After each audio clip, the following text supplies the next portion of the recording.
ബഹുമാന്യരായ മുഹിബ്ബീങ്ങളെ, നാം മൗലിദുൽ ഹുസ്നൈനിയുടെ 24-ാമത്തെ അധ്യായം ഹിസ്ബുൽ മുഅ്ജിസാത്ത്, തിരുനബി സല്ലല്ലാഹു അലൈഹി വസല്ലമയുടെ മുഅ്ജിസാത്തുകൾ, അമാനുഷികാത്ഭുതങ്ങളെക്കുറിച്ച് സംസാരിക്കുകയായിരുന്നു കഴിഞ്ഞ 2 ക്ലാസ്സുകളിൽ. ഇന്ന് നാം സംസാരിക്കുന്നത് അതിൻ്റെ ബാക്കി.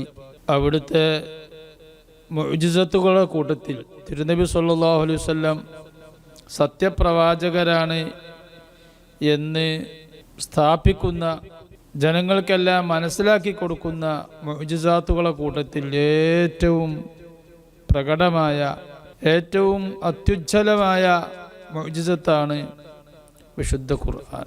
ആ വിശുദ്ധ ഖുർആൻ എന്തുകൊണ്ട് അത് അമാനുഷികമാണ്, എന്തുകൊണ്ട് അത് മുഅ്ജിസത്താണ് എന്നുള്ള ചർച്ചയാണ് ഇന്ന് മൗലിദുൽ ഹുസ്നൈനിയിൽ പറയുന്നത്.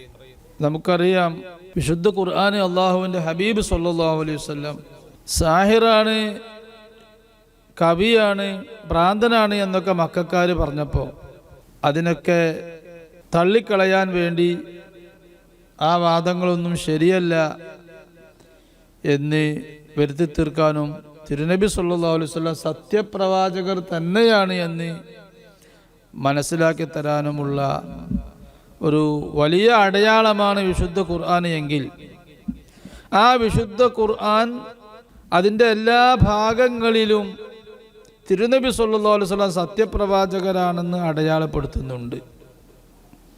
അപ്പോൾ വിശുദ്ധ ഖുർആൻ സത്യമാണെന്ന് വിവരിക്കുന്നത് യഥാർത്ഥത്തിൽ അള്ളാഹുവിൻ്റെ ഹബീബ് സല്ലല്ലാഹു അലൈഹി വസല്ലം സത്യപ്രവാചകരാണെന്ന് വിവരിക്കലാണ്. അപ്പോൾ അള്ളാഹുവിൻ്റെ ഹബീബ് സല്ലല്ലാഹു അലൈഹി വസല്ലമയെ സംബന്ധിച്ചിടത്തോളം അത് വലിയൊരു മദ്ഹാണ്.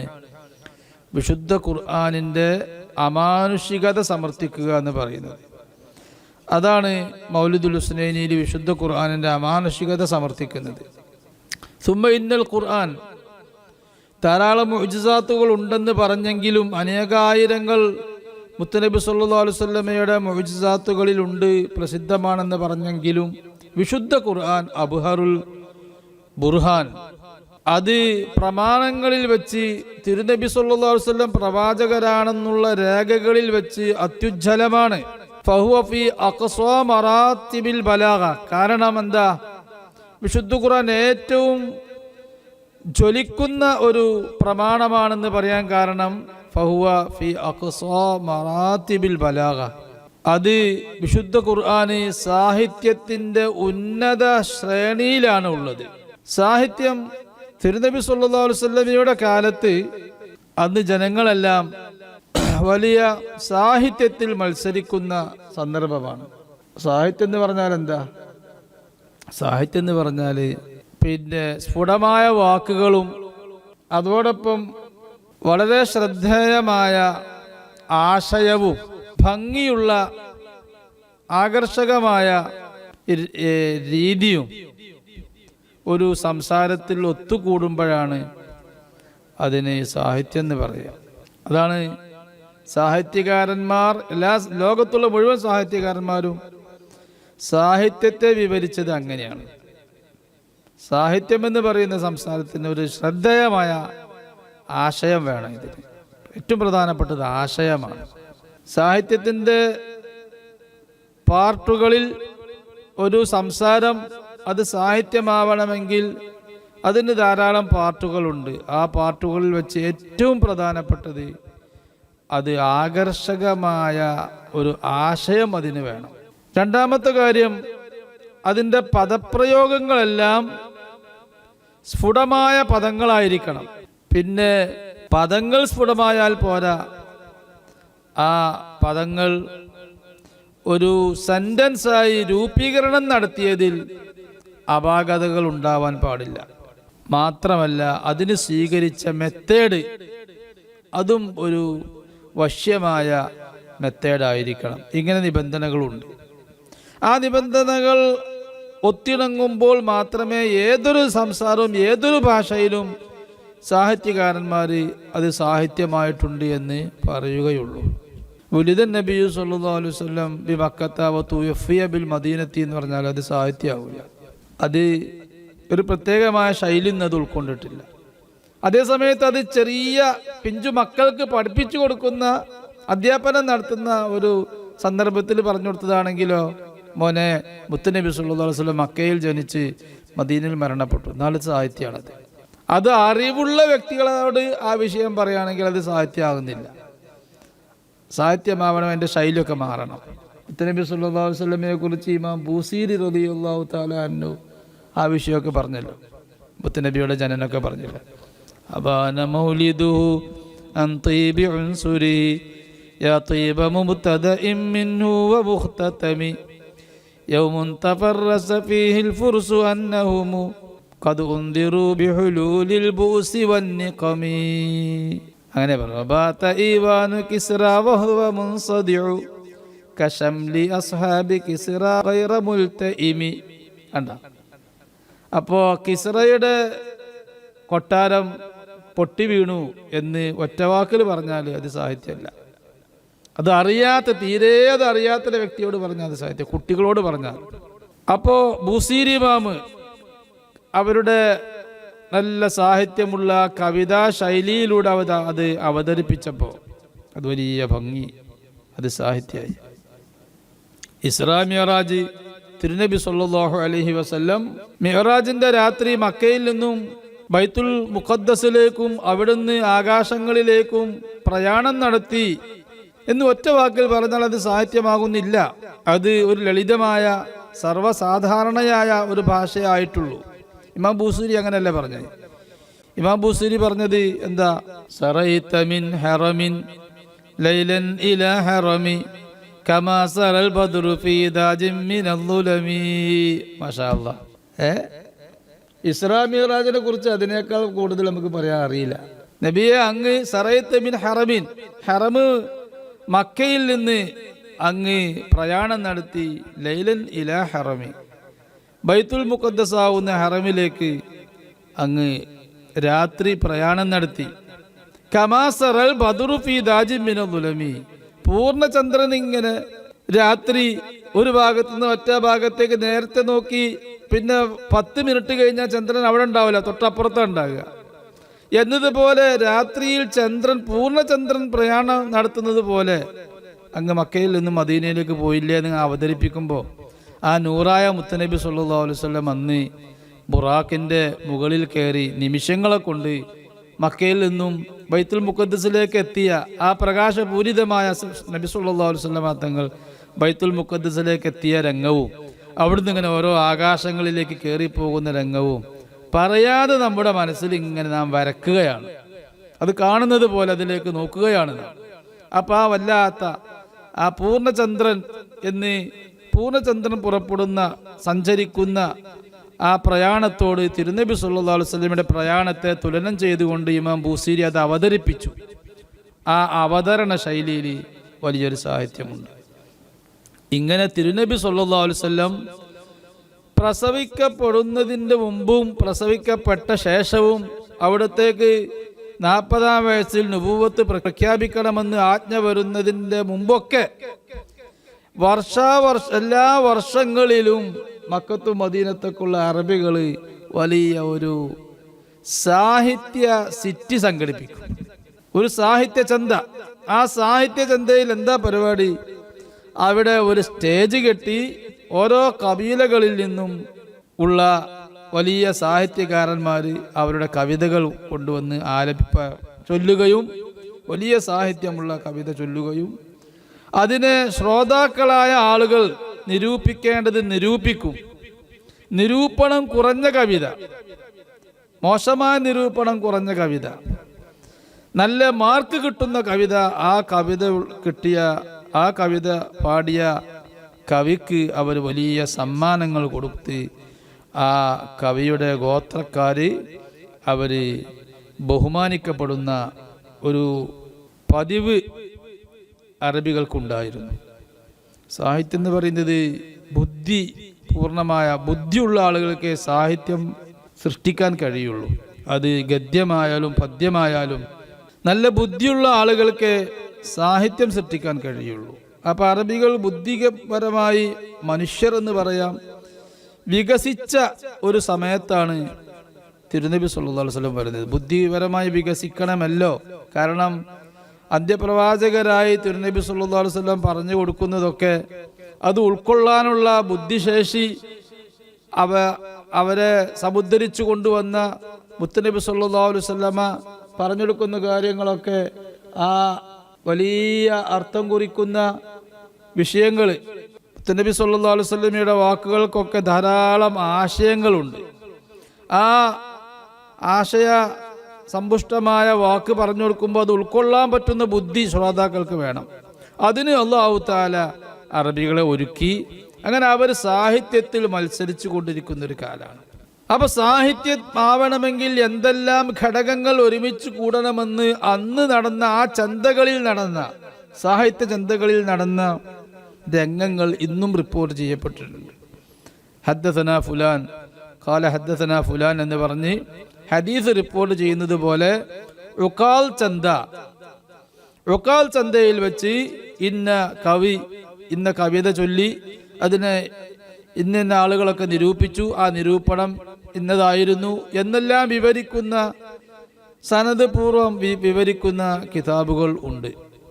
അതിൽ നിന്ന് നമുക്ക് മനസ്സിലാക്കാൻ പറ്റും അക്കാലം മുതൽക്കേ സാഹിത്യത്തിൻ്റെ ഒരു സംസാരം ഗദ്യമായാലും പദ്യമായാലും അത് സാഹിത്യമാവാൻ ആവശ്യമായ പ്രധാന ഘടകങ്ങൾ എന്താണെന്ന് അവർക്ക് ധാരണ ഉണ്ടായിരുന്നു.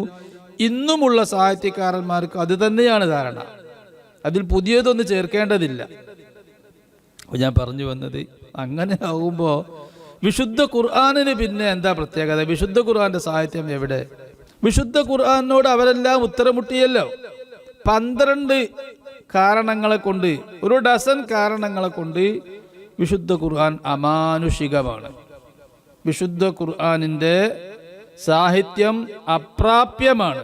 മനുഷ്യർക്കോ ജിന്നിനോ മലക്കിനോ ഒരു സൃഷ്ടിക്കും കൊണ്ടുവരാൻ കഴിയാത്ത അപ്രാപ്യമായ ശ്രേണിയിലാണ് വിശുദ്ധ ഖുർആനിന്റെ സാഹിത്യം. അതിന് ഒറ്റവാക്കിൽ പറഞ്ഞാൽ സാഹിത്യമാവാൻ ഒരു സംസാരം ഗദ്യപദ്യമായിട്ട് വരുന്ന സംസാരങ്ങൾ അത് സാഹിത്യമാവാൻ ആവശ്യമായ എന്തെല്ലാം ഘടകങ്ങളുണ്ടോ ആ ഘടകങ്ങളിൽ എല്ലാം 100% എന്ന് പറഞ്ഞാൽ ഒരു സൃഷ്ടിക്ക് എത്തിപ്പെടാൻ കഴിയാത്ത വിധത്തിൽ 100% വിശുദ്ധ ഖുർആനെ അത് പൂർത്തീകരിച്ചു കഴിഞ്ഞു. സാഹിത്യ വിഷയങ്ങൾ അതുതന്നെയാണ് വിശുദ്ധ ഖുർആനിന്റെ സാഹിത്യത്തിന്റെ അമാനുഷികത. ഒറ്റവാക്കിൽ പറഞ്ഞാൽ അങ്ങനെയാണ്. ബി അഫ്സഹി കലിമിൻ, വിശുദ്ധ ഖുർആൻ അത് ഏറ്റവും സ്ഫുടമായ വാക്കുകളോട് കൂടെയാണ് നമ്മോട് സംസാരിക്കുന്നത്. അറബി ഭാഷയിൽ തന്നെ ചില വാക്കുകൾ കേട്ടാൽ പേടിയാവുന്ന വാക്കുകളൊക്കെ ഉണ്ട്. തീരെ പ്രയോഗമില്ലാത്ത കാടൻ വാക്കുകളുണ്ട്. ആ വാക്കുകളൊന്നും ഇപ്പോൾ പ്രയോഗമല്ല. ഇപ്പോൾ എന്ന് പറഞ്ഞാൽ അല്ലെങ്കിൽ സാഹിത്യകാരന്മാരുടെ സാധാരണ ഭാഷയിൽ പ്രയോഗമില്ല, കേൾക്കാനും ചന്തമില്ല. അങ്ങനത്തെ വാക്കുകളുണ്ട്. ആ വാക്കുകൾ പ്രയോഗിക്കുമ്പോൾ അതിന് സ്ഫുടത ഇല്ലാത്തത് കൊണ്ട് സാഹിത്യം അല്ല എന്ന് പറയും. ഉദാഹരണമായി ഖന്ദരീസ് എന്ന് പറയും, മുസീബത്ത് എന്നുള്ള അർത്ഥത്തിന്. അത് വിശുദ്ധ ഖുർആൻ ഖന്ദരീസ് എന്നല്ല പറഞ്ഞിട്ടുള്ളത്. അത് ആ ഭാഷ, ആ വാക്ക് അത്ര സ്ഫുടല്ല. മുസീബത്ത് എന്ന് തന്നെയാണ് വിശുദ്ധ ഖുർആന്. ബലാ, മുസീബത്ത് എന്നൊക്കെയാണ് വിശുദ്ധ ഖുർആന് പ്രയോഗിച്ചിട്ടുള്ളത്. അതുപോലെ ജിരിഷ എന്നുള്ളൊരു വാക്ക്, ജിരിഷ എന്ന് പറഞ്ഞാൽ അത് അതിൻ്റെ അർത്ഥം മൂലകം എന്നാണ്, അസുൽ എന്നാണ് അതിൻ്റെ അർത്ഥം. പക്ഷേ ഖുർആൻ ആ പദം പ്രയോഗിച്ചിട്ടില്ല. അങ്ങനെ ഉച്ചരിക്കാൻ പ്രയാസമുള്ളതും കേൾക്കാൻ കാതിന് സുഖമില്ലാത്തതുമായ പല വാക്കുകളും മലയാള ഭാഷയിൽ മലയാളികൾക്ക് സുഖമില്ലാത്ത വാക്കുകൾ ഉണ്ടാവും. അർത്ഥം ശരിയാണ്, പക്ഷെ ആ വാക്ക് പറഞ്ഞാൽ മലയാളികൾക്ക് കേൾക്കാൻ സുഖമല്ല. അങ്ങനെ ചില വാക്കുകളുണ്ടാവും. അതുപോലെ അറബിയിലുമുണ്ട്. അങ്ങനത്തെ വാക്കുകൾ വിശുദ്ധ ഖുർആൻ ഉപയോഗിച്ചിട്ടില്ല. അപ്പോൾ ബി അഫ്സഹി കലിമിൻ, ഏറ്റവും സ്ഫുടമായ വാക്കുകളോട് കൂടെയാണ് വിശുദ്ധ ഖുർആൻ സംസാരിച്ചത്. അതുപോലെ അർവഹി ഉസ്ലൂബിൻ, ഏറ്റവും കൗതുകമാർന്ന ശൈലിയും സാഹിത്യത്തിന് പല ശൈലിയുമുണ്ട്. ആ ശൈലികളിൽ ഏറ്റവും കൗതുകമാർന്ന ശൈലിയാണ് വിശുദ്ധ ഖുർആന്റെ ശൈലി. തന്നെ ഒരു സാഹിത്യകാരനും പിടികിട്ടാത്ത ശൈലിയായിരുന്നു. കേട്ടാ തോന്നും അത് കവിതയാണ്, എന്ന കവിത അല്ല. അങ്ങനെ ഒരു സംസാരം വിശുദ്ധ ഖുർആൻ ഇറങ്ങുന്നതിന് മുമ്പ് അങ്ങനെ ഒരു സംസാരം തന്നെ ഒരു അറബിയും കേട്ടിട്ടില്ല. വിശുദ്ധ ഖുർആന്റെ ശൈലി കേട്ടാൽ കവിതയെ തോന്നിപ്പോവും. എന്ത് വിഷയത്തിൽ അവർ കവിത എന്ന് പറഞ്ഞു? അവർ നബിത്തങ്ങളെ പറ്റി തന്നെ കവി എന്ന് പറഞ്ഞു, ഖുർആനെ പറ്റി കവിത എന്നും പറഞ്ഞു. വാസ്തവത്തിൽ കവിതയുടെ നിയമങ്ങൾ അവർക്ക്, ഒരു കവിത എന്ന് പറയണമെങ്കിൽ അതിൻ്റെ നിയമിച്ച് കുറേ നിയമങ്ങളുണ്ട്. ആ നിയമങ്ങൾ അവർക്ക് അറിയാം. എന്നിട്ടും അവർ കവിത എന്ന് പറയാൻ കാരണം എന്താ? അത് കവിതക്കൊരു മാസ്മരികതയുണ്ട്. കവിത കേട്ടാൽ കവിതയാണെങ്കിൽ ആ കവിത കേട്ടാൽ അതിൻ്റെ ഏറ്റവും വലിയ പ്രത്യേകത അതിൻ്റെ മാസ്മരികതയാണ്. അപ്പം മാസ്മരികത ഈ വിശുദ്ധ ഖുർആന് കവിതക്കുള്ളതിനേക്കാൾ കൂടുതൽ മാസ്മരികതയുണ്ട്. അപ്പോൾ അവർ പിന്നെ കവിതയുടെ മറ്റു നിയമങ്ങൾ ഒത്തിട്ടില്ല എന്നുള്ളതൊന്നും നോക്കാതെ അവര് കവിത എന്ന് പറഞ്ഞു വിശുദ്ധ ഖുർആനെ സംബന്ധിച്ച്. അപ്പോൾ വിശുദ്ധ ഖുർആനിന്റെ ശൈലി കവിതയുമല്ല, കവിത എന്ന് തോന്നിപ്പോവും, കവിതയുമല്ല, എന്നാൽ ഗദ്യവുമല്ല. സാധാരണ ഗദ്യത്തിൻ്റെ അവർ സംസാരിക്കാറുള്ള ഗദ്യത്തിൻ്റെ ശൈലിയുമല്ല. അവരേറ്റവും വലിയ സാഹിത്യം കൊണ്ടുവന്നാൽ, ഗദ്യത്തിൽ അവരേറ്റവും വലിയ സാഹിത്യം കൊണ്ടുവന്നാൽ അവരെ ശൈലി ഏതായിരുന്നു? അറബികളെ ശൈലി. നമ്മൾ മൗലിദുൽ ഹുസ്നൈനിലൊക്കെ ഉള്ളതുപോലെ എല്ലാ പദങ്ങളുടെയും അവസാനം വെക്കുന്ന എല്ലാ പദങ്ങളുടെയും അന്ത്യാക്ഷരം ഒത്തുവരിക. അൽഹംദുലില്ലാഹി ലഹദി സമദില്ലദീ കാൻ വലം യകും മഅഹു ശൈഉൻ ലാ സമാനും വലാ അർശും വലാ മകാൻ. കണ്ടോ? അപ്പൊ കാൻ ആദ്യം വന്നു, ഇപ്പുറത്തും മക്കാൻ എന്ന് വന്നു. ഇങ്ങനെ അവസാനം ഇങ്ങനെ അന്ത്യപ്രാസങ്ങൾ ഒക്കുക. ഇതായിരുന്നു ഒരു അറബിയെ സംബന്ധിച്ചിടത്തോളം അവർ ചെയ്യാൻ പറ്റുന്ന ഏറ്റവും വലിയ സാഹിത്യം. വിശുദ്ധ ഖുർആന് ഗദ്യമായി ഇറങ്ങുന്നത് പദ്യമല്ല. വിശുദ്ധ ഖുർആൻ ആ തിരുത്തി വിശുദ്ധ ഖുർആനിൽ അല്ലാഹു തആലാക്ക് ഫാത്തിഹ സൂറത്ത് മുതൽ കുൽ അഊദു ബി റബ്ബിന്നാസ് വരെ ഫുൾ സീന് കൊണ്ട് പറയാൻ അല്ലാഹു തആലാക്ക് കഴിയും. ആ പറഞ്ഞ എല്ലാ ആശയവും ത്വാവ് കൊണ്ട് വേണമെങ്കിൽ അല്ലാഹു പറയാൻ കഴിയും. പിന്നെന്തേ അല്ലാഹു തആല സ്വീകരിക്കാത്ത? അൽഹംദുലില്ലാഹി റബ്ബിൽ ആലമീൻ അർറഹ്മാനിർ റഹീം അവിടെ തന്നെ പറയണ്ടേ. നൂനും മീമും, ഒന്ന് അള്ളി ഒന്ന് റസൂലോ. അൽഹംദുലില്ലാഹി റബ്ബിൽ ആലമീൻ അർറഹ്മാനിർ റഹീം മാലിക് യൗമിദ്ദീൻ ഇയ്യാക നഅബുദു വ ഇയ്യാക നസ്തഈൻ ഇഹ്ദിനസ് സിറാത്തൽ മുസ്തഖീം. അങ്ങനെ പോകുന്നത്. അപ്പോൾ അക്ഷരം ഒന്നല്ല, വ്യത്യാസമുണ്ട്. അവർക്ക് പരിചയമുള്ളതോ അക്ഷരം ഒരേ അക്ഷരമായി വന്നാലോ എല്ലാ സാഹിത്യമായി. ശുദ്ധ ഖുർആൻ പറഞ്ഞു അക്ഷരം ഒന്നും ഒന്നാകേണ്ട ആവശ്യമില്ല. അതിൽ നല്ല കാര്യം, അക്ഷരം പലതായാലും നിങ്ങളെ എല്ലാവരും ഇങ്ങോട്ട് ആകർഷിപ്പിക്കും.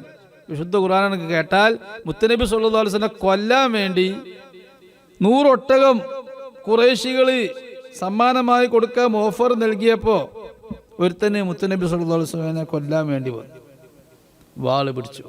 മുത്തനബി അടുത്തേക്ക് എത്തിയപ്പോൾ മുത്തനബി വിശുദ്ധ ഖുർആന്റെ 1-2 ആയത്തുകളാണ്ട് ഓതി കേൾപ്പിച്ചു. നല്ല മുത്തനബിന്റെ സ്വരം ആ ഖുർആൻ അങ്ങ് കേട്ടാൽ മയങ്ങി പോകില്ല.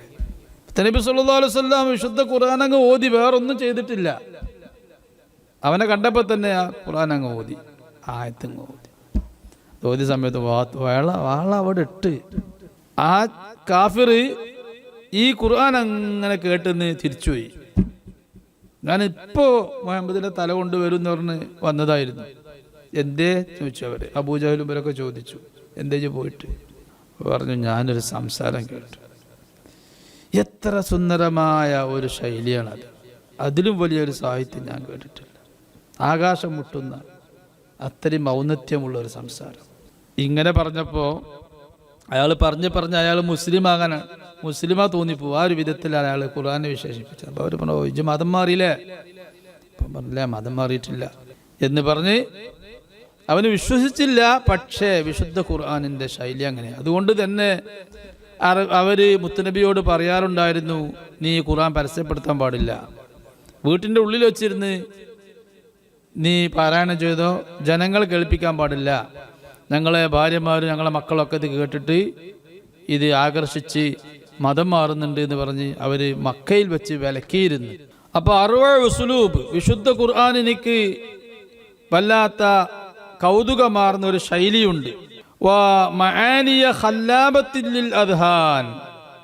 ഹൃദയസ്പർക്കായ ആശയങ്ങളുണ്ട്. മനസ്സിനെ വശ്യമാക്കുന്ന, മനസ്സിന് വശ്യമായ ഒരു ധാരാളം ആശയങ്ങളും ആകർഷകമായ ആശയങ്ങളും വിശുദ്ധ ഖുർആനിലുണ്ട്. അതാണ് വിശുദ്ധ ഖുർആന്റെ പ്രത്യേകത. വിശുദ്ധ ഖുർആനിനെ എതിർക്കാൻ വേണ്ടി ഒരു കള്ളപ്രവാചകന് തിരുനബി സല്ലല്ലാഹു അലൈഹി വസല്ലമയുടെ കാലത്ത് യമാമ എന്ന് പറയുന്ന സ്ഥലത്ത് മുസൈലിമത്തുൽ കദ്ദാബ് എന്ന് പറയുന്ന ഒരു കള്ളപ്രവാചകന് വന്നിരുന്നു. അയാൾ പറഞ്ഞു, മുഹമ്മദ് നബി നബിയാണ്, ഞാനും നബിയാണ്. മുഹമ്മദ് നബിക്ക് ഖുർആൻ ഇറങ്ങുന്നുണ്ട്, അതുപോലെ എനിക്കും ഖുർആൻ ഇറങ്ങുന്നുണ്ട്, എനിക്കും ഉണ്ട് വഹയി വരുന്നു. അതെങ്ങനെ? അത് അൽഫീൽ വമാ അദ്റാക മൽഫീൽ ലഹു ദനബുൻ തവീൽ. അതാണ് മുസൈലിമത്തുൽ കദ്ദാബിന്റെ വഹയി സാഹിത്യം. എന്ത് സാഹിത്യം? അതിപ്പോ ഈ പറഞ്ഞത്. അത് അവസാനമൊക്കെ ലാമു ഉണ്ട് എന്നല്ലാതെ ആന എന്താണ്? ആനന നിങ്ങൾക്കറിയോ? ആനക്ക് നീണ്ട വാലുണ്ട്. എന്താ ആന? ആനനെ അറിയാത്തവരുണ്ടോ? ആനനെ കാണാത്തവരും അറിയാത്തവരും. അതിനാശയല്ല. കാക്കയെ നിങ്ങൾക്കറിയോ? നല്ല കറുപ്പുള്ള ഒരു പക്ഷി എന്ന് പറഞ്ഞ മാതിരിയാണ്. കാക്ക തന്നെ കാക്കനെ അറിയാത്തൊരു നാടില്ല. എല്ലാ നാട്ടിലും കാക്ക തന്നെയാണ് ആ ജീവി പറയുന്നത്. എൻ്റെ കോലം അങ്ങനെ തന്നെ. അപ്പൊ കാക്കൻ എല്ലാവർക്കും പരിചയമല്ല ഒരു ജീവിയാണ്. എല്ലായിടത്തും ഉണ്ടോ ആ സാധനം. ഖുർആൻ പറഞ്ഞൊരു ജീവിയാണ് ഖുറാബ്. അപ്പൊ കാക്കയെ പറ്റി അത് കറുത്തൊരു പക്ഷിയാണ് എന്ന് പറഞ്ഞാൽ എന്താ അതിനർത്ഥം? ഒന്നുമില്ല. കാക്കയെ പറ്റി അറിയാത്ത എന്തോ ഒരു സയൻസ് പറഞ്ഞു കൊടുക്കുകയാണെങ്കിൽ തിരക്കടില്ല എന്നതുപോലെ ആയിപ്പോയി മുസൈലിമത്തുൽ കദ്ദാബിന്റെ ഖുർആൻ. അപ്പൊ ഇതിൽ ആശയമല്ല, ആശയം വേണം, ശ്രദ്ധേയമായ ആശയം വേണം. വമആനിഹി എന്ന വിശുദ്ധ ഖുർആനിന്റെ ആശയം ഗസീറത്തുൻ ലാ യഹ്വിഹാ കലാമു ഇൻസാൻ. വിശുദ്ധ ഖുർആനിന്റെ ആശയം എന്ന് പറയുന്നത് ഒരു ആശയമൊന്നല്ല, ഒരൊറ്റ വാക്കിൽ എത്ര ആശയ. മുത്തനബി സല്ലല്ലാഹു അലൈഹി വസല്ലം പറഞ്ഞില്ലേ, ഉഅ്തീതു ജവാമിഅൽ കലിം, എനിക്ക് സമഗ്രമായ ധാരാളം ആശയങ്ങളെ ഉൾക്കൊള്ളിച്ച വാക്കുകൾ പറയാൻ അല്ലാഹു തആല തൗഫീഖ് തന്നിട്ടുണ്ട്, കഴിവ് തന്നിട്ടുണ്ട്. എന്തിനാ അങ്ങനെ കഴിവ് കൊടുത്തത്? ലിതുബയ്യിന ലിന്നാസി മാ നുസില ഇലൈഹിം. വിശുദ്ധ ഖുർആനിന്റെ ആശയം ഒരൊറ്റ വാക്കിന് തന്നെ ധാരാളം, ഒരൊറ്റ സൂക്തത്തിന് തന്നെ, ആയത്തിന് തന്നെ ധാരാളം അർത്ഥം എഴുതാനുണ്ടാവും. വാള്യങ്ങൾ വരുന്ന അർത്ഥങ്ങൾ പറയാനും എഴുതാനും ഉണ്ട്. അപ്പൊ അത് എങ്ങനെ വിവരിച്ചെടുക്കുക? അതൊക്കെ വിവരിച്ചെടുക്കാൻ റസൂലുള്ളാഹിനെ ഏൽപ്പിച്ചിട്ടുണ്ട്. അതെങ്ങനെ റസൂൽ വിവരിച്ചെടുക്കൽ? അത് വിവരിച്ചെടുക്കൽ ലോകത്തുള്ള പേനകളെ കൊണ്ട് എഴുതിയാൽ തീരൂല. ലോകത്തുള്ള പേനകളെ കൊണ്ട് എഴുതിയാൽ തീരൂല. കടലുള്ള വെള്ളം മഷിയാക്കിയാൽ അത് മതിയാകില്ല. അത്രയും ആശയ വിശുദ്ധ ഖുർആനുണ്ട്. പിന്നെ എങ്ങനെയാ റസൂലുള്ളാഹി പറഞ്ഞു കൊടുക്കല്? പറഞ്ഞു കൊടുത്തിട്ടില്ലേ? പറഞ്ഞു കൊടുത്തിട്ടുണ്ട്. കല്ലിമിന്നാസബി ഖദ്രി ഉഖൂലിഹിം, ജനങ്ങളോട് നിങ്ങൾ സംസാരിക്കേണ്ടത് അവരുടെ ബുദ്ധിയോട് യോജിച്ച രൂപത്തിലാണ് സംസാരിക്കേണ്ടത് എന്ന് മുത്തനബി സല്ലല്ലാഹു അലൈഹി വസല്ലം പറഞ്ഞു. ആ ബുദ്ധിയോട് യോജിച്ച രൂപത്തിൽ പറഞ്ഞാൽ തന്നെ ഇത് തീരുമോ? അപ്പൊ മുത്തനബി സല്ലല്ലാഹു അലൈഹി വസല്ലം തങ്ങൾക്ക് അല്ലാഹു തആല കൊടുത്തൊരു കഴിവാണ്. ഒരൊറ്റ വാക്ക് പറയും, ആ പറഞ്ഞതിന് നൂറുകണക്കിന് ആശയങ്ങൾ അതിന് ഓരോ വ്യക്തികളുടെയും അറിവിനനുസരിച്ചും മാരിഫത്തിനനുസരിച്ചും ബുദ്ധിക്കനുസരിച്ചും സ്റ്റാൻഡേർഡിനനുസരിച്ചും മേഖലക്കനുസരിച്ചും ഫീൽഡിനനുസരിച്ചും അതിനെ ഉൾക്കൊള്ളാൻ പറ്റും.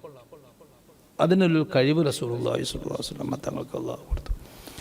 ലഹാ മആനിൻ കമൗജിൽ ബഹരി ഫീ മദദി വഫൗഖ ജൗഹരിഹി ഫിൽ ഹുസ്നി വൽ ഖിയമി. ബുർദത്തു ഷരീഫയിൽ ഖുർആനെ പറ്റി പറഞ്ഞതല്ല. ലഹാ മആനിൻ, വിശുദ്ധ ഖുർആന് ധാരാളം മീനിങ് ഉണ്ട്. കമൗജിൽ ബഹരി ഫീ മദദി, കടലിലെ തിരമാലകൾ എണ്ണിയാ തീരുമോ? ഇല്ലല്ലോ. കടലിലെ തിരമാലകളോളം മാനകൾ, ആശയങ്ങൾ വിശുദ്ധ ഖുർആനിന്റെ ഓരോ ആയത്തുകൾക്കും ഉണ്ട് എന്ന് ഇമാം ബൂസീരി പറഞ്ഞു. അതാണ് അബ്ദുൽ വഹാബ് ഷവറിയും ഒരു സങ്കല്പല്ല. അബ്ദുൽ വഹാബ് ഷഹറാനി റളിയല്ലാഹു തആല എന്ന് പറയാണ്, ഞാൻ വിശുദ്ധ ഖുർആൻ എടുത്ത് അതിൻ്റെ ഒന്നാമത്തെ ആയത്ത് നോക്കിയാൽ തന്നെ എനിക്ക് ഖുർആനിൽ പറഞ്ഞ എല്ലാ ആശയവും ഞാൻ ഒന്നാമത്തെ ആയത്തിൽ തന്നെ ഞാൻ കാണുന്നുണ്ട്. ഓരോ മഹാന്മാര് അവരുടെ സ്ഥാനമാനങ്ങൾ, അവരുടെ അറിവ് മാരിഫത്തും അങ്ങനെയാണ്. അവരെന്നെ പറഞ്ഞു, അബ്ദുൽ അസീസ് ദബ്ബാഖ് റളിയല്ലാഹു അൻഹു പറഞ്ഞു കാണും, വിശുദ്ധ ഖുർആൻ ഞാൻ ലൗഹുൽ മഹ്ഫൂദിൽ എഴുതി വെച്ചത് ഇങ്ങനെ നോക്കുമ്പോൾ ഓരോ ആയത്തിനും അതിൻ്റെ ആശയങ്ങൾ മാനകൾ ധാരാളം എഴുതി തഫ്സീറായി വ്യാഖ്യാനമായി എഴുതി വെച്ചിട്ടുണ്ട്. കണ്ടോ, അങ്ങനെ അറിവുള്ള മഹാന്മാരും ഉണ്ട്. അപ്പോ ഇൽമിൽ തന്നെ ഷാഫി ഇമാമിന് മനസ്സിലാകുന്ന അത്ര അവർ ആ സ്റ്റാൻഡേർഡിലേക്ക് എത്താത്ത ആലിമീങ്ങൾക്ക് മനസ്സിലാകൂല. ആരിഫീങ്ങൾ തന്നെ സിഗാറുൽ ആരിഫീങ്ങളെ കൂട്ടത്തിൽ താഴെ സ്റ്റാൻഡേർഡിൽ നിൽക്കുന്ന ആരിഫീങ്ങൾക്ക് തിരിഞ്ഞതിനേക്കാൾ കൂടുതൽ മുഹീദ്ദീൻ ശൈഖ് റളിയല്ലാഹു അൻഹുവിനെ പോലത്തെ കിബാറുൽ ആരിഫീങ്ങളിൽ വലിയ മഹാന്മാരായ ആളുകൾക്ക് കൂടുതൽ മനസ്സിലാക്കാൻ കഴിയും. മുഹീദ്ദീൻ ശൈഖ് റളിയല്ലാഹു അൻഹു പറഞ്ഞില്ലേ, എനിക്ക് അറിഞ്ഞ പല അറിവുകളും നിങ്ങളോട് ആരോടും പറഞ്ഞു തരാൻ പറ്റാത്ത അറിവുകൾ എനിക്കറിയാം. ഇനിയോ അംബിയ മുർസലീങ്ങൾ അവർക്ക് ഈ ഔലിയാവിന് തിരിഞ്ഞതിനേക്കാൾ കൂടുതൽ ആശയങ്ങൾ തഫ്സീറുകൾ വിശുദ്ധ ഖുർആൻ എനിക്ക് അറിയാനുണ്ടാവും. വിശുദ്ധ ഖുർആൻ എല്ലാ അമ്പിയാക്കന്മാരിലേക്കുമുള്ള ഖുർആനാണ്. വിശുദ്ധ ഖുർആൻ ഇറക്കപ്പെട്ടത് മുത്തനബിക്കാണ്, മുത്തനബിയുടെ വേദാണ്, മുത്തനബിക്ക് ഇറക്കപ്പെട്ട വേദാണ്. പക്ഷേ എല്ലാ അമ്പിയ മുർസലീങ്ങളും വിശുദ്ധ ഖുർആൻ അവരൊക്കെ പഠിക്കാൻ ബാധ്യസ്ഥരാണ്. വിശുദ്ധ ഖുർആനിൽ അവർക്കെല്ലാം പഠിക്കാനുണ്ട്. അവർക്ക് ഇറക്കപ്പെട്ട വേദങ്ങളുടെ ആശയങ്ങൾ മുഴുവൻ വിശുദ്ധ ഖുർആനിലുണ്ട്. അതാണ് അല്ലാഹു തആല മറ്റുള്ള വേദങ്ങളൊന്നും വേണ്ടാന്ന് വെച്ചത്. ഇതിന് മാത്രം ശാശ്വത അല്ലാഹു തആല നൽകിയത്. ഇനി അംബിയ മുർസലീങ്ങൾക്ക് പോലും പറഞ്ഞാൽ ഉൾക്കൊള്ളാൻ സാധിക്കാത്ത അറിവുകളും ആശയങ്ങളും വിശുദ്ധ ഖുർആനിലുണ്ട്. പക്ഷെ അത് മുത്തുനബി സല്ലല്ലാഹു അലൈഹി വസല്ലമ തങ്ങൾക്ക് മാത്രമേ ഉൾക്കൊള്ളാനും മനസ്സിലാക്കാനും കഴിയൂ. അങ്ങനത്തെ ആശയം വിശുദ്ധ ഖുർആനിലുണ്ട്. അപ്പം അതാണ് ഖദ്രി ഉഖൂലിഹിം, അവർക്ക് തീരെ തിരിയാത്ത ചില ആശയങ്ങളും ഭാഗങ്ങളും ഉണ്ട്. അത് അവരോട് പറയണ്ട. അല്ലാതെ ഓരോരുത്തർക്കും മനസ്സിലാകുന്ന അവരുടെ സ്റ്റാൻഡേർഡ് അനുസരിച്ച് മനസ്സിലാകുന്ന വിധത്തിൽ സംസാരിക്കാൻ നബി സല്ലല്ലാഹു അലൈഹി വസല്ലം തങ്ങൾക്ക് അല്ലാഹു അനുമതി കൊടുത്തു. മാത്രമല്ല സംസാരിക്കുന്ന വാക്ക് തന്നെ പലർക്കും പല വിധത്തിൽ ഉൾക്കൊള്ളാൻ പറ്റുന്ന രൂപത്തിലാണ് അവിടെ നിന്നുള്ള വാക്കുകളൊക്കെ പറഞ്ഞിട്ടുള്ളത്. അതുകൊണ്ടാണ് ആലിമീങ്ങൾ ഒരു നിലയ്ക്ക് വ്യാഖ്യാനിക്കുന്ന മുത്തനബിയുടെ സംസാരത്തെ ആരിഫീങ്ങൾ മറ്റൊരു രൂപത്തിൽ വ്യാഖ്യാനിക്കുന്നു. അതിനൊന്നും ഉദാഹരണം പറയാൻ സമയമില്ലാത്തത് കൊണ്ട് ഇപ്പോൾ പറയുന്നില്ല.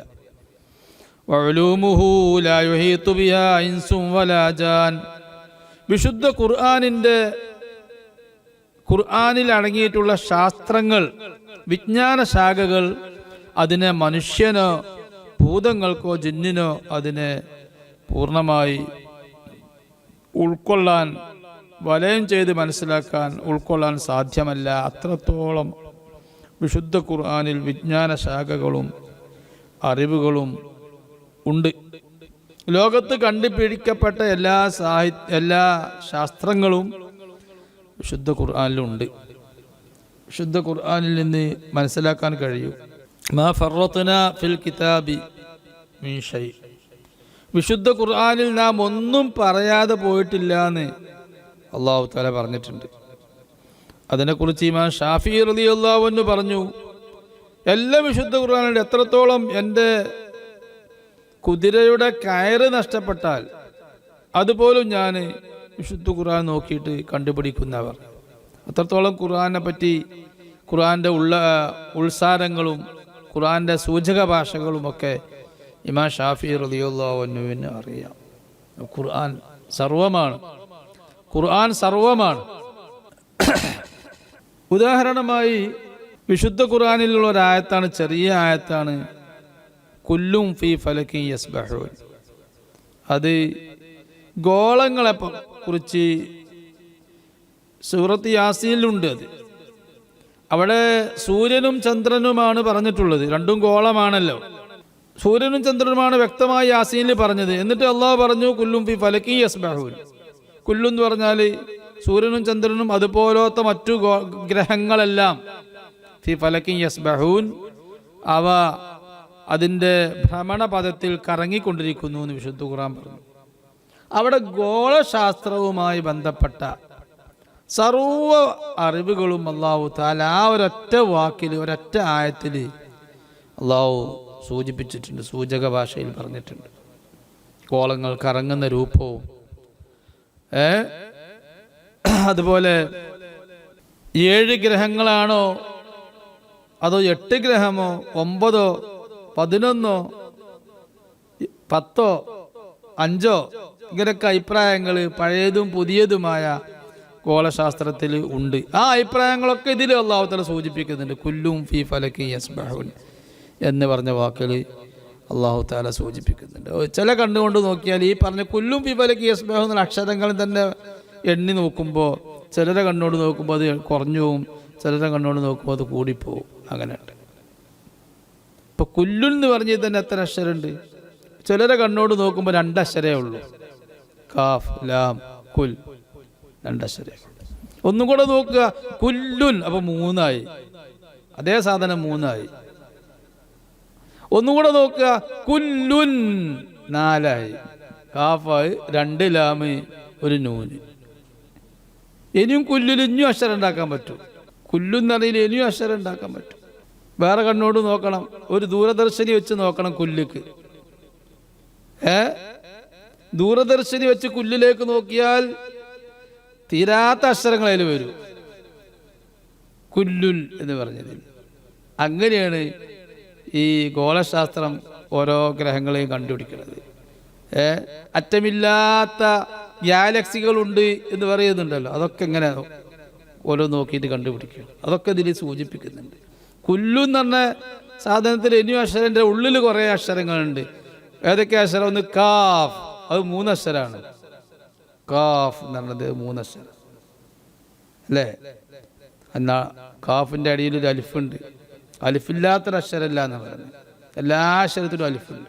അലിഫില്ലാത്ത അക്ഷരമല്ല. കുല്ലുൻ, കാഫ്, ലാം, അതിൽ 3 അക്ഷരമുണ്ട്.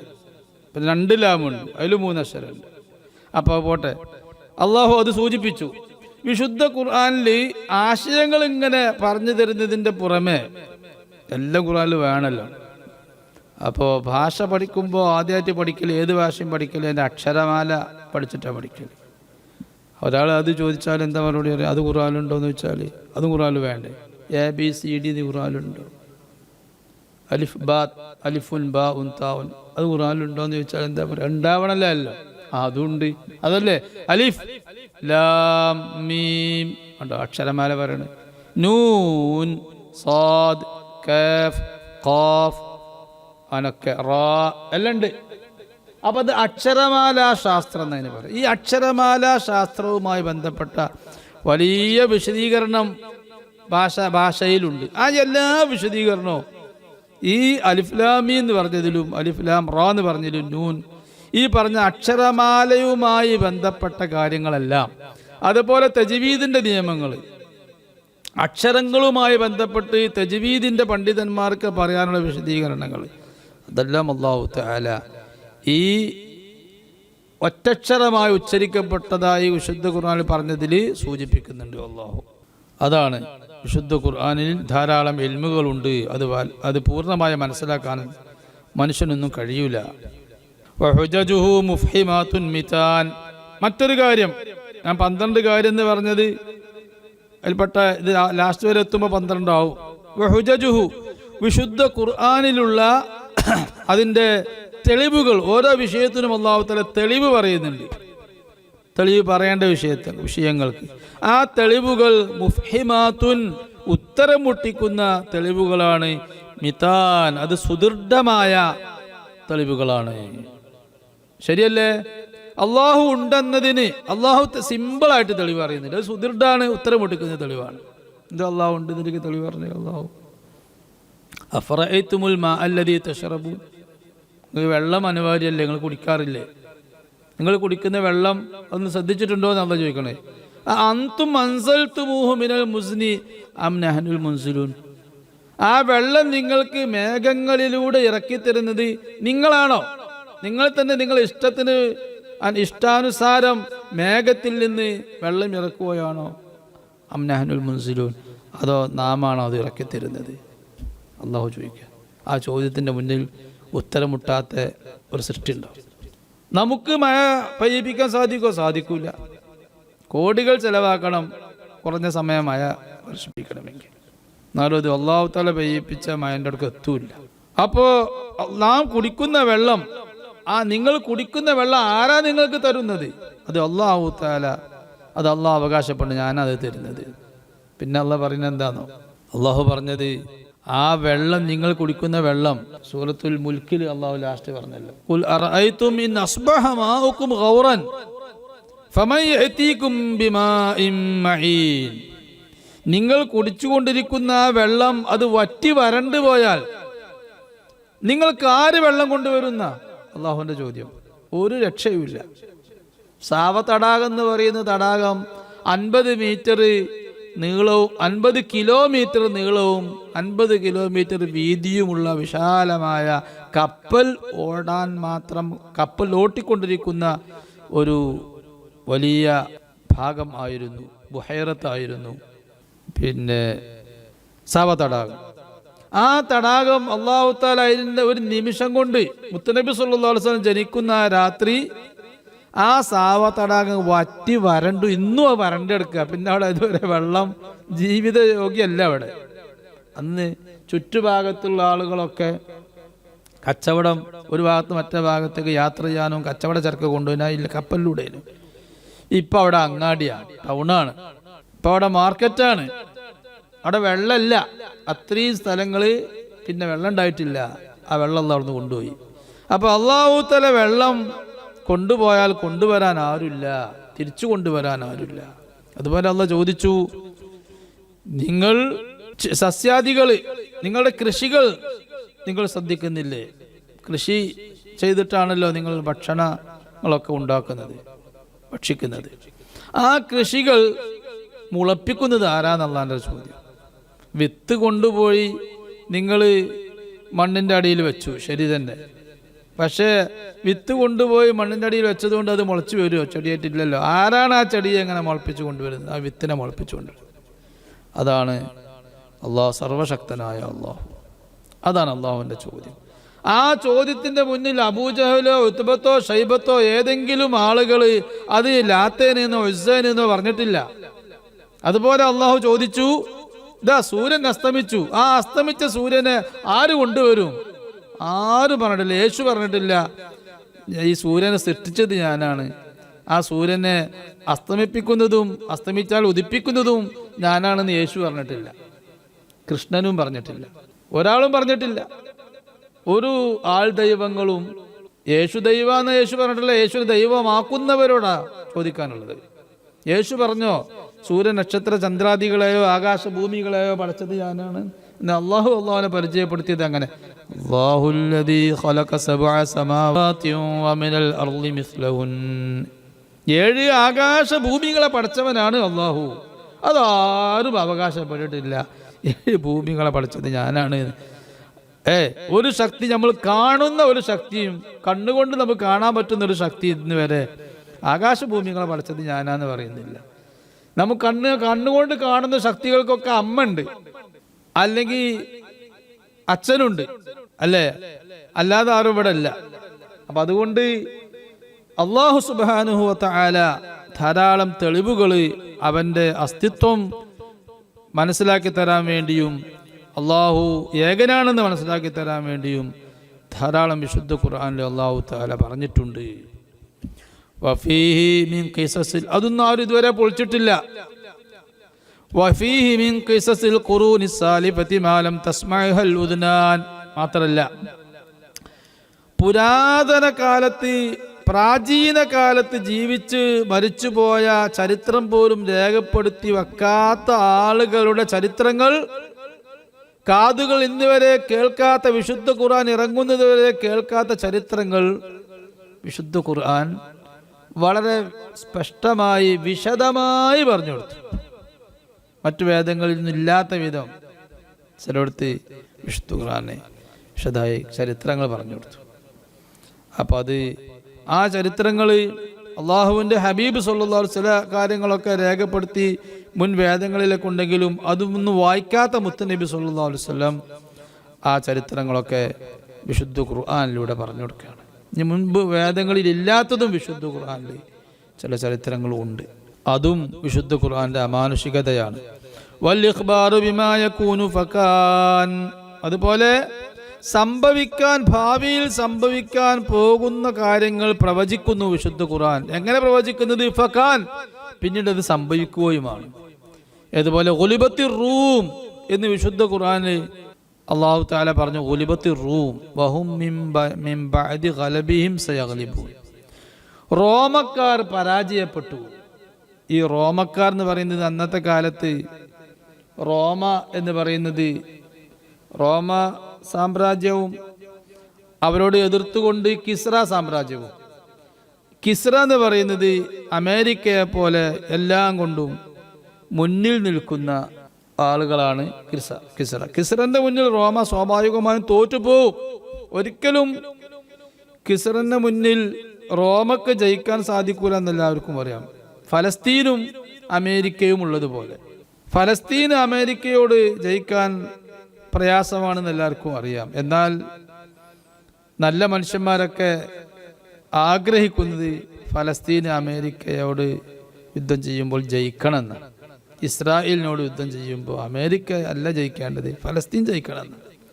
എന്നതുപോലെ സ്വഹാബത്ത് റളിയല്ലാഹു തആല അൻഹും ഖുർആൻ ഇറങ്ങുന്ന സമയത്ത് അവരെല്ലാം വലിയ യുദ്ധം നടക്കുന്നുണ്ട്, കിസ്റയും റോമയും.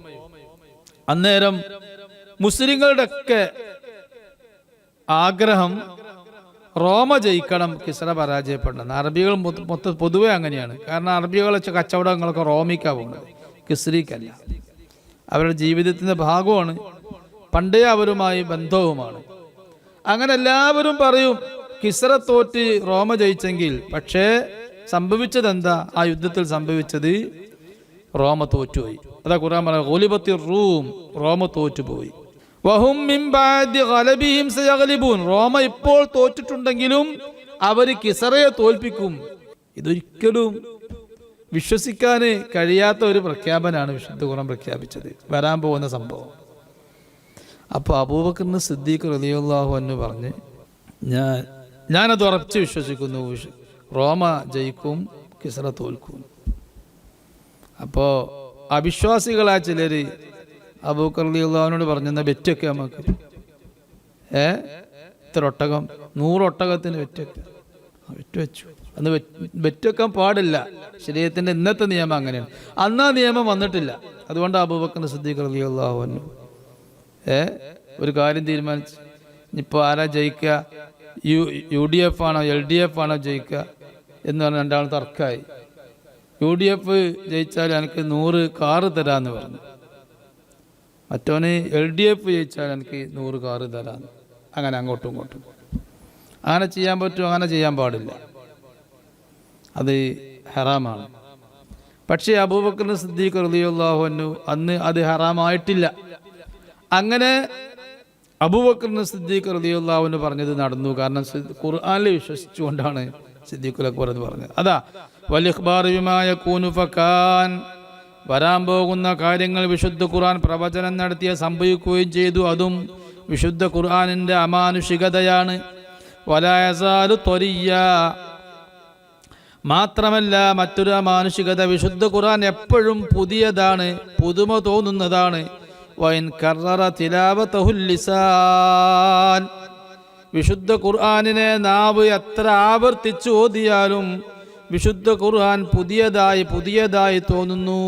ഓത്തിൽ തന്നെ പുതുമ തോന്നുന്നു.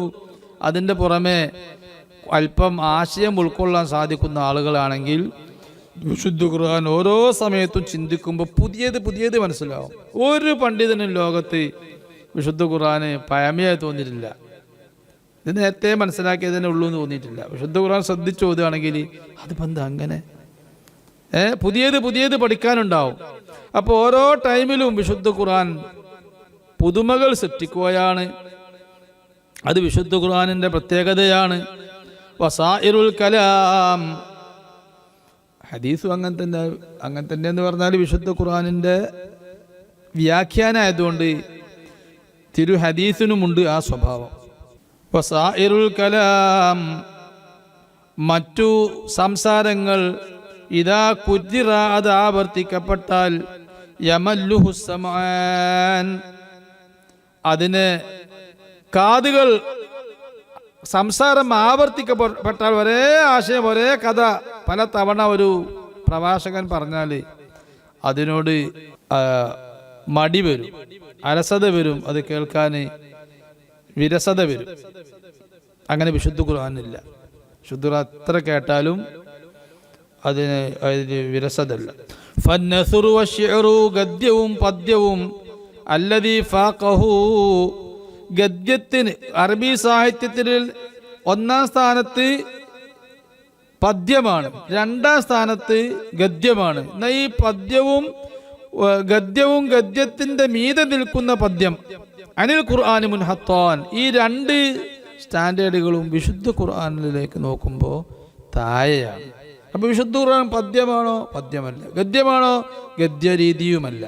രണ്ടിൻ്റെയും ഇടയിലുള്ള ഒരു പുതിയ സാഹിത്യ രീതിയാണ് വിശുദ്ധ ഖുർആൻ. ഫഅജസ അൻ മുആറളതിഹി, വിശുദ്ധ ഖുർആനിനെ എതിർക്കാൻ അശക്തരായി. മംഫിൽ ബലാഗത്തി സറാത്തുൽ ഫുർസാൻ, ഫഅജസ, വിശുദ്ധ ഖുർആൻ അശക്തമാക്കി, അൻ മുആറളതിഹി, വിശുദ്ധ ഖുർആനിനെ എതിർക്കാൻ. മംഫിൽ ബലാഗത്തി സറാത്തുൽ ഫുർസാൻ, സാഹിത്യത്തിൽ വലിയ ഉന്നത ശ്രേണിയിൽ നിൽക്കുന്ന സാഹിത്യകാരന്മാർ, അവരൊക്കെ വിശുദ്ധ ഖുർആനെ ഉത്തരം മുട്ടിച്ചു, അശക്തയിലാക്കി. വലിയ ഇജാസ് നഹിജിഹി, മാത്രമല്ല വിശുദ്ധ ഖുർആനിൻ്റെ മെത്തേഡ്, അതിൻ്റെ രീതി, സാഹിത്യ രീതി, അത് അമാനുഷികമായതുകൊണ്ട് ലാ തനാലു ഖാരിഅഹു, വിശുദ്ധ ഖുർആൻ ഓതുന്നവന് ഉണ്ടാകില്ല. ബിത്തിലാവ, അത് ഓതിയത് കൊണ്ട്, സിയാദത്തു ഫസ്വാഹത്തി തിബിയാൻ, കൂടുതൽ സാഹിത്യ സ്ഫുടത വർദ്ധിക്കുകയില്ല. സ്വാഭാവികമായും ഒരു സാഹിത്യ സൃഷ്ടി, അത് ലേഖനമായാലും അത് കവിതയായാലും കഥ പുസ്തകമായാലും, അതൊക്കെ വായിച്ചാൽ വായിക്കുന്ന വ്യക്തികൾക്ക് അവർക്ക് പ്രതിഫലനമുണ്ടാവും. എന്ന് പറഞ്ഞാൽ അവരിലും ഒരു സാഹിത്യ കഴിവ് ഇങ്ങനെ ഉണർന്നു വരും. അവർക്ക് നേരത്തെ കഴിവുള്ള ആളാണെങ്കിൽ വേറൊരു സാഹിത്യ പുസ്തകം വായിച്ചാൽ ആ കഴിവ് ഒന്നും കൂടെ വികസിക്കും. എന്നാൽ ഏത് സാഹിത്യകാരനായാലും ആ സാഹിത്യകാരൻ വിശുദ്ധ ഖുർആന് വായിച്ചാൽ, വിശുദ്ധ ഖുർആൻ പാരായണം ചെയ്താൽ ഒരിക്കലും അദ്ദേഹത്തിന് ഉണ്ടായിരുന്ന സാഹിത്യം വർദ്ധിക്കൂല. എന്താ?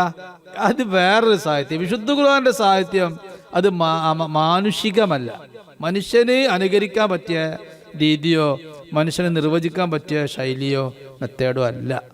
അതുകൊണ്ട് വിശുദ്ധ ഖുർആൻ എത്ര വായിച്ചാലും ഒരു മനുഷ്യനുള്ള സാഹിത്യം വർദ്ധിക്കുകയില്ല. സാധാരണ സാഹിത്യങ്ങൾ അത് വായന നടത്തിയാൽ വായിക്കുന്ന വ്യക്തിക്ക് സാഹിത്യത്തിലുള്ള കഴിവ് വർദ്ധിക്കും. വിശുദ്ധ ഖുർആൻ അങ്ങനെ വർദ്ധിക്കില്ല. അതിൻ്റെ അർത്ഥം വിശുദ്ധ ഖുർആനിൻ്റെ മെത്തേഡ് തന്നെ അമാനുഷികമാണ്, മനുഷ്യന് പ്രാപിക്കാൻ സാധിക്കാത്ത ശൈലിയാണ് എന്നർത്ഥം. ചുരുക്കത്തിൽ വിശുദ്ധ ഖുർആനിൻ്റെ അമാനുഷികത 12 കാര്യങ്ങളിൽ നമുക്ക് ചുരുക്കി പറയാം. ഒന്ന്, അതിൻ്റെ വാക്കുകളുടെ സ്ഫുടത. പിന്നെ ശ്രദ്ധേയമായ ശൈലി. 3, ആകർഷകമായ ആശയം. 4, ഒരു മനുഷ്യന്റെ സംസാരം ഉൾക്കൊള്ളാത്ത വിധത്തിലുള്ള ആശയ വൈപുല്യം, ധാരാളം ആശയങ്ങൾ. 5, മനുഷ്യനോ ജിന്നുകൾക്കോ മനുഷ്യർക്കോ ആർക്കും പഠിച്ച് തീർക്കാൻ കഴിയാത്ത അത്ര അറിവുകളും വിജ്ഞാന ശാഖകളും ഉൾക്കൊണ്ടു വിശുദ്ധ ഖുർആനിൽ. 6, വിശുദ്ധ ഖുർആനിലുള്ള തെളിവുകൾ, ഓരോ കാര്യങ്ങൾക്ക് തെളിവ് നിരത്തിയത് അത് ഉത്തരം മുട്ടിക്കുന്ന, ഒരിക്കലും പൊളിക്കാൻ കഴിയാത്ത സുദൃഢമായ തെളിവുകളാണ്. ചില സാഹിത്യകാരന്മാരൊക്കെ പറയും തെളിവുകൾ ബാലിശായിരിക്കും. വിശുദ്ധ ഖുർആന്റെ തെളിവുകൾ ബാലിശമല്ല. 7, വിശുദ്ധ ഖുർആനിൽ പ്രാചീന ജനതയുടെ ആർക്കും ചരിത്രങ്ങൾ, ആരും പഠിക്കാത്ത, എവിടെയും എഴുതി വെക്കപ്പെടാത്ത ചരിത്രങ്ങളെല്ലാം പുസ്തകങ്ങൾ വായിക്കാതെ തന്നെ, ഒരു വ്യക്തിയിൽ നിന്നും പഠിക്കാതെ തന്നെ ഒരു പ്രവാചകൻ ആ ഖുർആനിലൂടെ പറഞ്ഞു കൊടുത്തു. അപ്പോൾ ഖുർആൻ അമാനുഷികമാണ്. 8 വരാൻ പോകുന്ന കാര്യങ്ങൾ വിശുദ്ധ ഖുർആൻ പ്രവചിച്ച് അത് അതുപോലെ സംഭവിച്ചു. 9 വിശുദ്ധ ഖുർആൻ എത്ര പാരായണം ചെയ്താലും അതിൻ്റെ പൗതുമ്യം നഷ്ടപ്പെടുന്നില്ല. 10 വിശുദ്ധ ഖുർആൻ എത്ര ആവർത്തിച്ച് കേട്ടാലും അതിൽ ആവർത്തന വിരസത വരുന്നില്ല. 11 ഗദ്യ പദ്യങ്ങളിൽ നിന്നും വ്യത്യസ്തമായ രണ്ടിൽ നിന്നും വ്യത്യസ്തമായ ഒരു പുതിയ മെത്തേഡാണ് വിശുദ്ധ ഖുർആൻ സ്വീകരിച്ചിട്ടുള്ളത്. 12 വിശുദ്ധ ഖുർആൻ അതിൻ്റെ പ്രത്യേകമായ ശൈലി കാരണം സാധാരണ സാഹിത്യ സൃഷ്ടികൾ വായിക്കുന്ന വ്യക്തിക്ക് സാഹിത്യത്തിൽ പ്രത്യേക പുരോഗമനം നൽകാറുണ്ടെങ്കിൽ വിശുദ്ധ ഖുർആൻ എത്ര പ്രാവശ്യം വായന നടത്തിയാലും വായിക്കുന്ന വ്യക്തിക്ക് സാഹിത്യത്തിൽ ഇത് വായിച്ചത് കൊണ്ട് പുരോഗമനം ഉണ്ടാകില്ല. അത് അപ്രാപ്യമായ ശൈലിയായതുകൊണ്ട്. ഇങ്ങനെ ചുരുക്കത്തിൽ 12 കാരണങ്ങൾ വിശുദ്ധ ഖുർആൻ അമാനുഷികമാണ് എന്നതിന് ഉണ്ട്. അത് വിശദമായി പറയണമെങ്കിലും, അത് വിശദമായി പറയുന്നത് തിരിയണമെങ്കിലും കുറേ പഠിക്കേണ്ടതുണ്ട്. അതുകൊണ്ട് ഇപ്പോൾ അതിൻ്റെ സൂചകമായ ഭാഗങ്ങളെ പറയാൻ പറ്റുള്ളൂ. ചിലരൊക്കെ ചോദിക്കാറുണ്ട്, എന്താ ഇപ്പോൾ വിശുദ്ധ ഖുർആൻ അറബിയല്ലേ, അത് അതിന് പകരം ഒരാൾ കൊണ്ടുവരാൻ സാധിക്കൂല എന്നെന്താ ഇത്ര പറയാൻ? ഇപ്പോൾ കൊറോണയുടെ സമയത്ത് കൊറോണയൊക്കെ പറയണ ഒരു സൂറത്ത് ഏതോ നിരീശ്വരവാദി ആൾ കൊണ്ടുവന്നിരുന്നു. സൂറത്ത് കൊറോണ എന്നാണ് അതിൻ്റെ പേര്. അത് ഈ പറഞ്ഞ കാര്യങ്ങളൊന്നും അതിലില്ല. അപ്പോൾ എന്തുകൊണ്ട് ഖുർആൻ സാഹിത്യം എന്നുള്ളത് നമുക്ക് പറയാൻ കഴിയും. അതാണ് മൗലിദുൽ ഹുസ്നൈനി വിശദമായി പറഞ്ഞത്, വൃത്തിയായി പറഞ്ഞു. ചില കിതാബിലൊക്കെ അതിൽപ്പെട്ട 1-2 കാര്യങ്ങളെ പറയുള്ളൂ.